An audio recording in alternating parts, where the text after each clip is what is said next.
I've moved on. The money's mine. The house is mine. Good luck over there. I stared at the email on my laptop screen, the words blurring slightly in the harsh fluorescent light of the communications tent.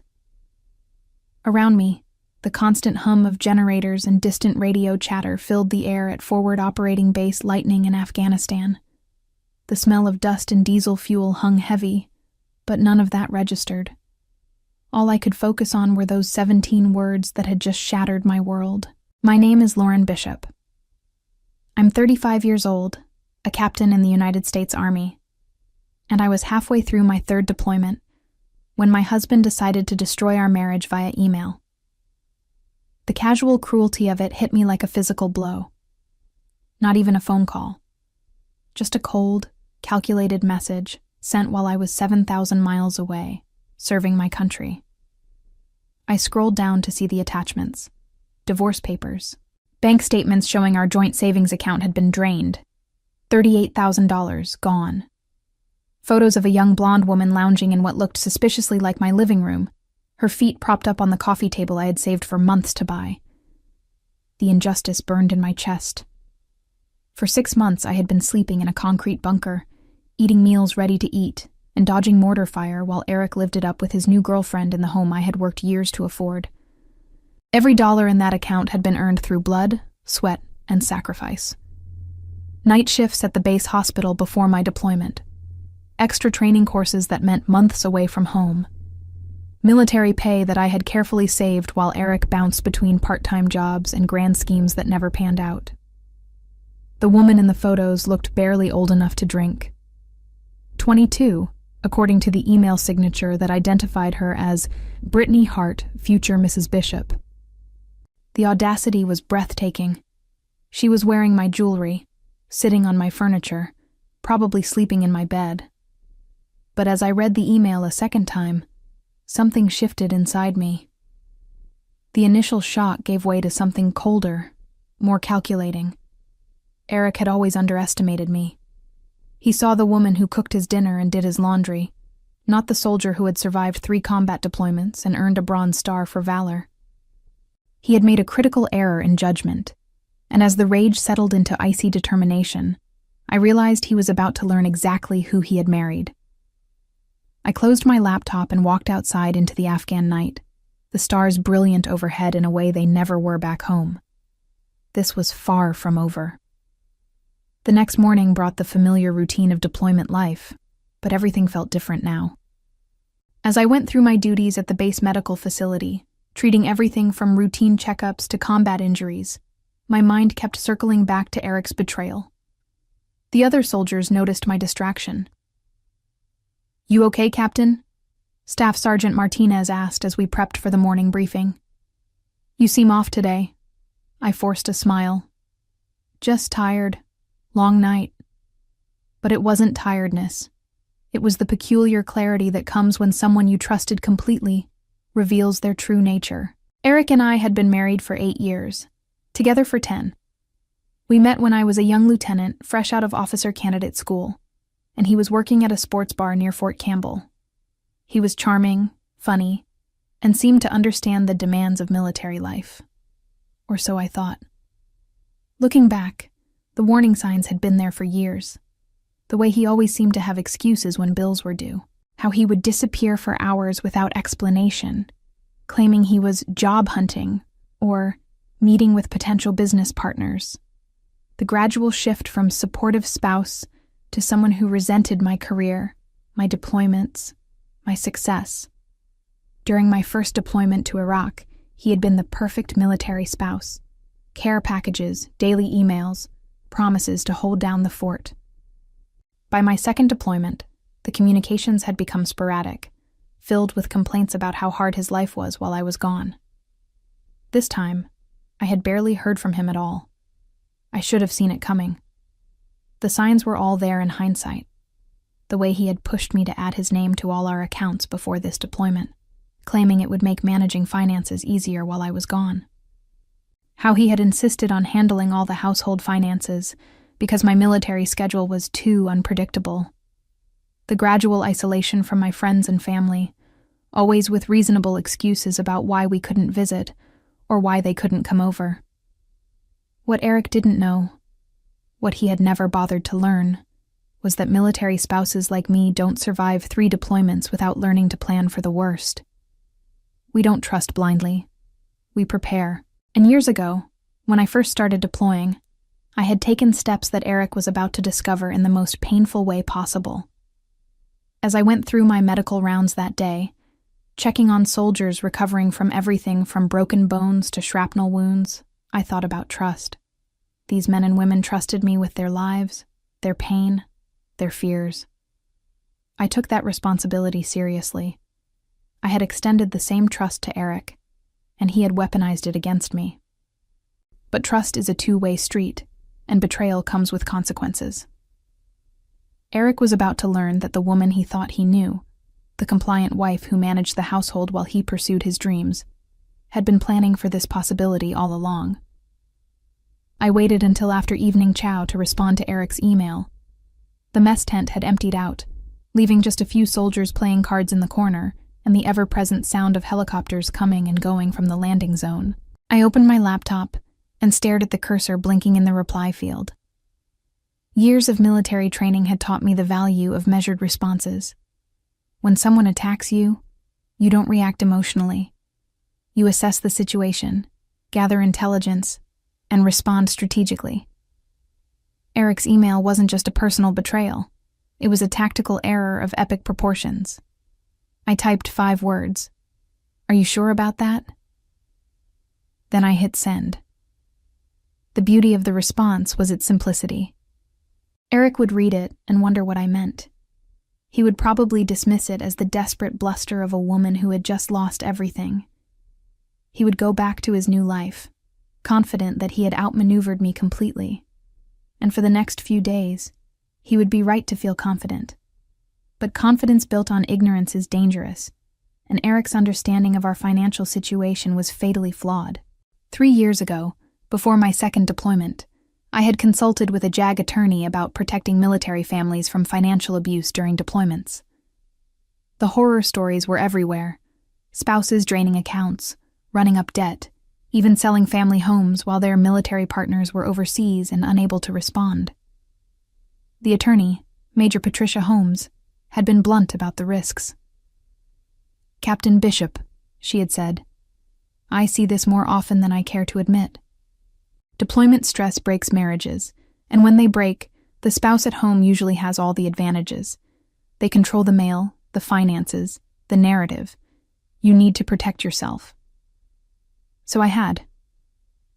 I established a military spouse financial protection trust, legally separating my military pay and assets from our joint accounts.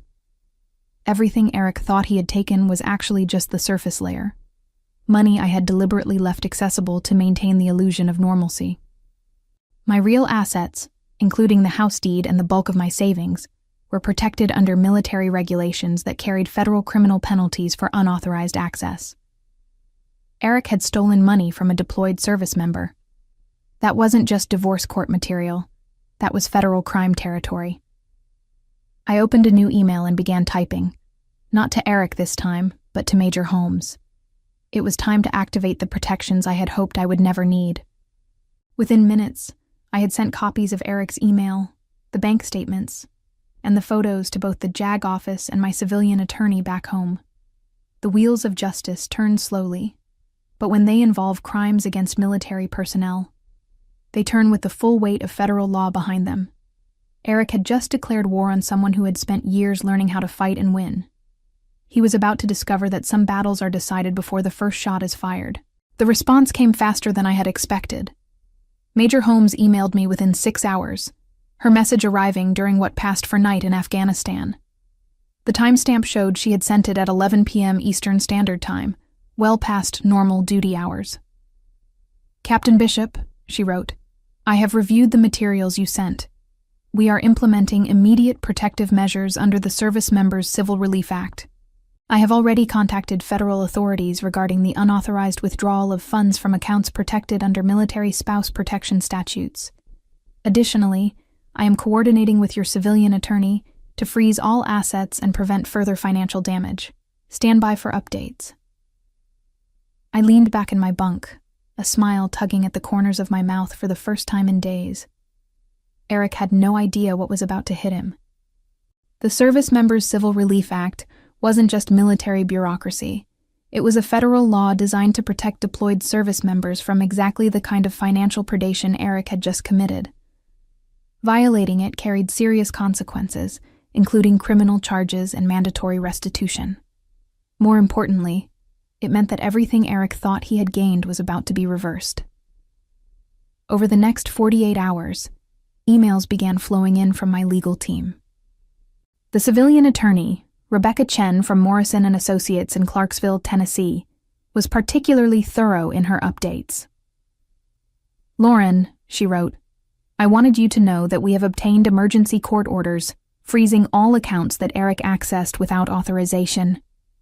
The bank records show that the withdrawals began 3 weeks ago, well within the time frame covered by your deployment protection orders. We have also confirmed that the house deed remains solely in your name, as the trust documents specified. Eric never had legal authority to claim ownership." The next email was even better. "Additionally, I have been in contact with the local sheriff's department. The house has been secured, and all unauthorized occupants have been removed. Your neighbor, Mrs. Patterson, has been keeping an eye on the property and reports that Eric and his girlfriend were quite surprised by the law enforcement visit yesterday morning." I could picture it perfectly. Eric, probably still in his pajamas, answering the door to find deputies with court orders, the look of confusion giving way to panic as they explained that he was living in a house that didn't belong to him, that the money he had spent belonged to a deployed service member, and that his actions constituted multiple federal crimes. The girlfriend, Brittany, had probably been even more shocked. 22 years old and suddenly facing the reality that her sugar daddy was actually a criminal who had been living on stolen money. I wondered how long it had taken her to pack her bags. But the most satisfying email came from Major Holmes herself, updating me on the criminal investigation. "Captain Bishop, the FBI Financial Crimes Division has accepted the case due to the interstate nature of the crimes and the federal military protections involved. Agent Martinez will be the lead investigator. Eric Bishop is being charged with wire fraud, theft from a government employee, and violations of the Service Members Civil Relief Act. Each charge carries significant prison time and mandatory restitution. The agent wanted me to tell you that this is one of the clearest cases of military spouse financial abuse she has seen." I closed my laptop and stepped outside into the Afghan night. The desert air was crisp and clear, with the kind of silence you never get in populated areas. For the first time since receiving Eric's email, I felt truly calm. Eric had thought he was so clever.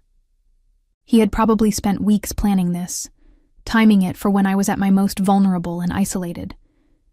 He had counted on the distance, the communication delays, the assumption that I was too far away and too distracted by combat operations to respond effectively. He had forgotten that I was a soldier. And soldiers don't just fight battles, we plan for them. 2 weeks later, I received an email that made me laugh out loud in the middle of a briefing. Captain Rodriguez looked at me with concern. "Everything okay, Bishop?" I showed him my phone screen. It was an email from Eric, and the subject line read, "Please call me urgent." The message was a masterpiece of panic and desperate bargaining. "Lauren, I think there's been some kind of mistake. The police came to the house and said I was under federal investigation. They froze all my accounts and said I have to move out. This is insane. I know you're upset about the divorce, but this has gone too far. Can't we work this out like adults? I'm willing to give you half the money back if you call off the lawyers. Please call me as soon as you get this. My phone might be disconnected soon because I can't access my bank accounts.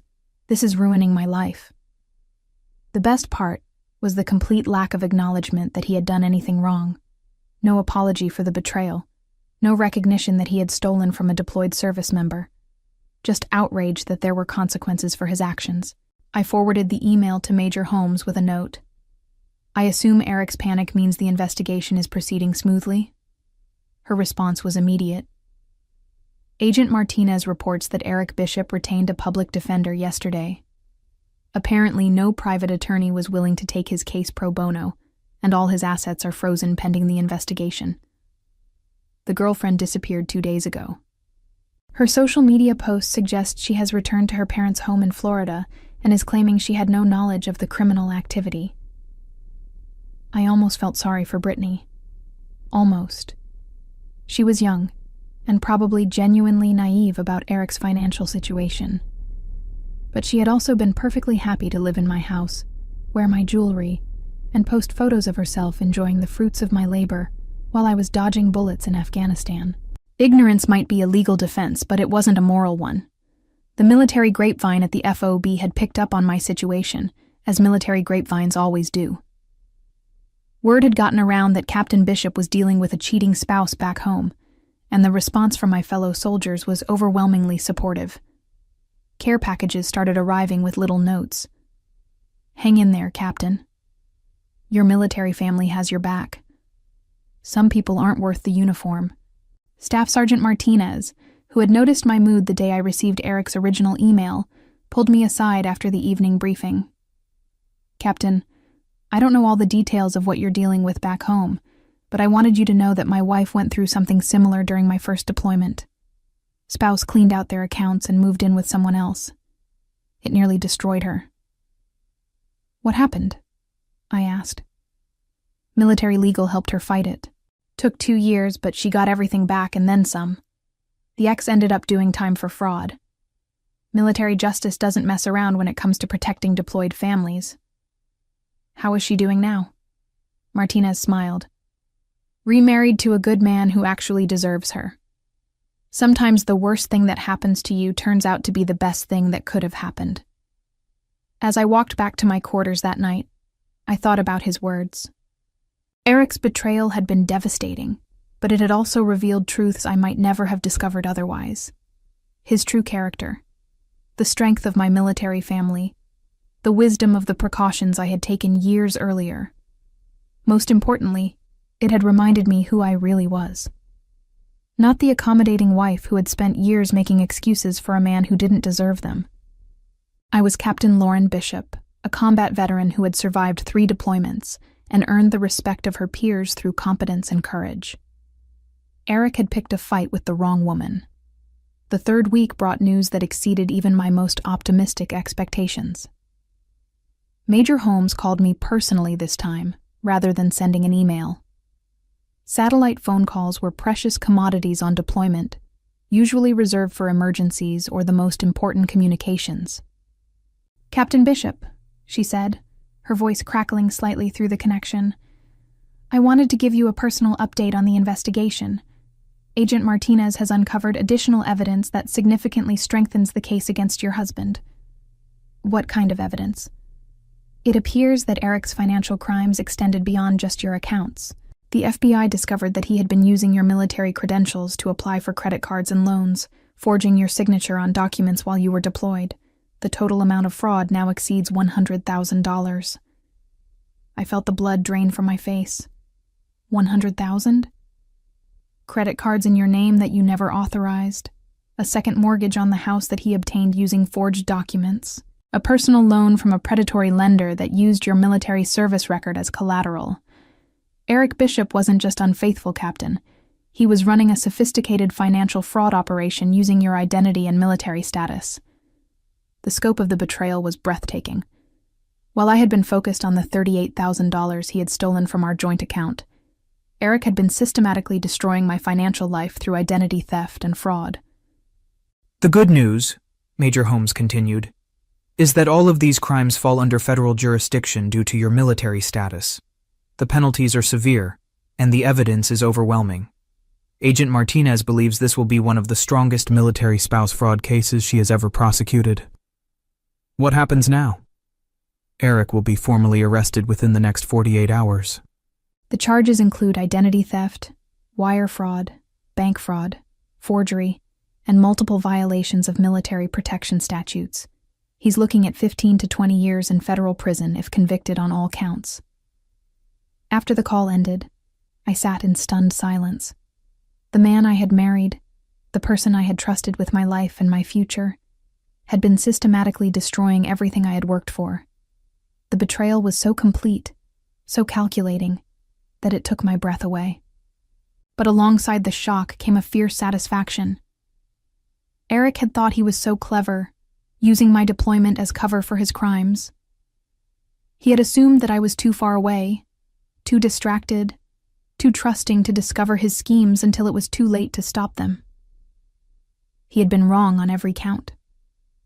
The next email from Rebecca Chen contained the details of Eric's arrest.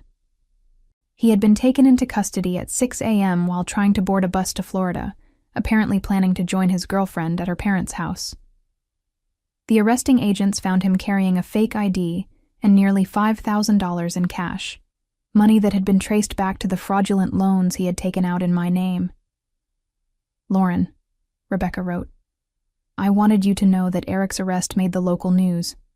The headline was, 'Local Man Arrested for Defrauding Deployed Military Wife.' The story mentioned your Bronze Star and your multiple combat deployments. The community response has been overwhelmingly supportive of you." I smiled at that. Eric had always been concerned about his image, about what people thought of him. The idea that his crimes were now public knowledge, that everyone in our hometown knew exactly what kind of man he really was, would probably hurt him more than the prospect of prison time. Justice comes in many forms. Sometimes it's legal consequences. Sometimes it's social consequences. Sometimes it's simply the truth being revealed for everyone to see. Eric was about to experience all three. 6 weeks later, I received the email I had been waiting for. Agent Martinez sent it directly, with copies to Major Holmes and Rebecca Chen.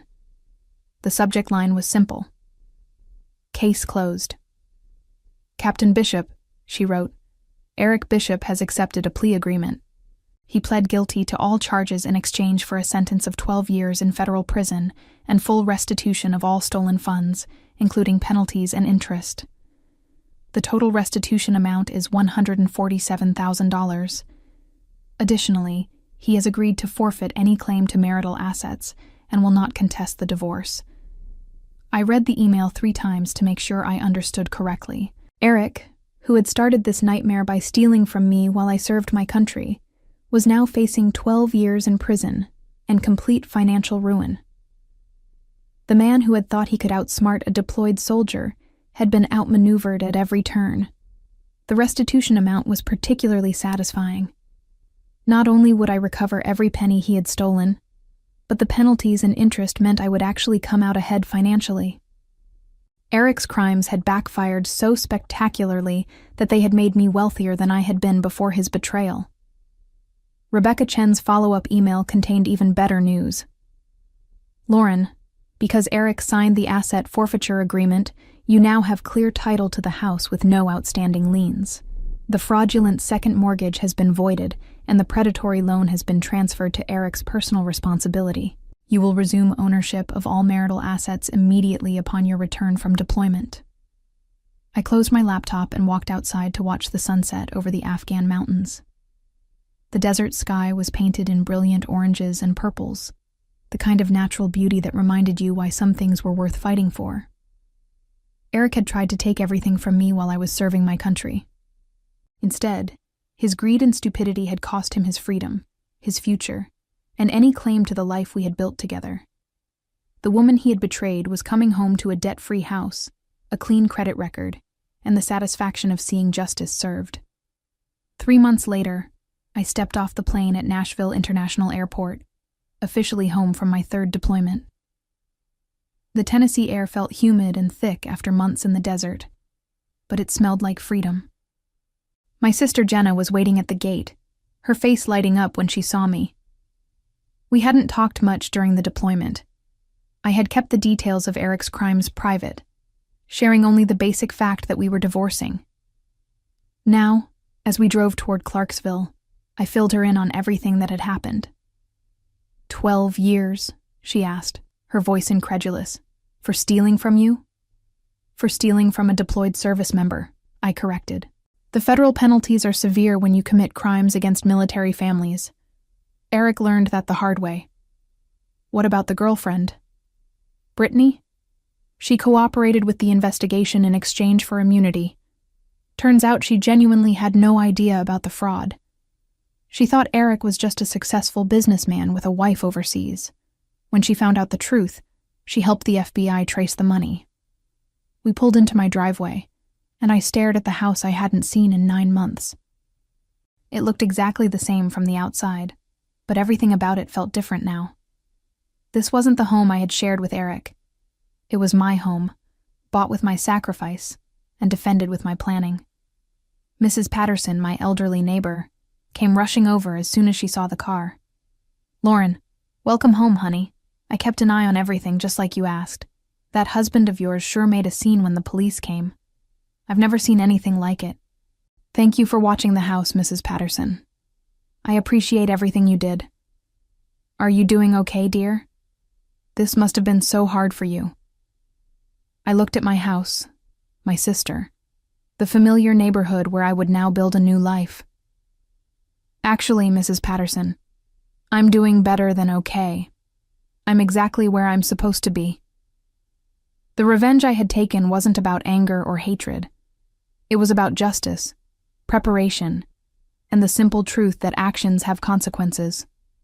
Eric had gambled everything on the assumption that I was too far away and too trusting to protect myself, and he had lost completely.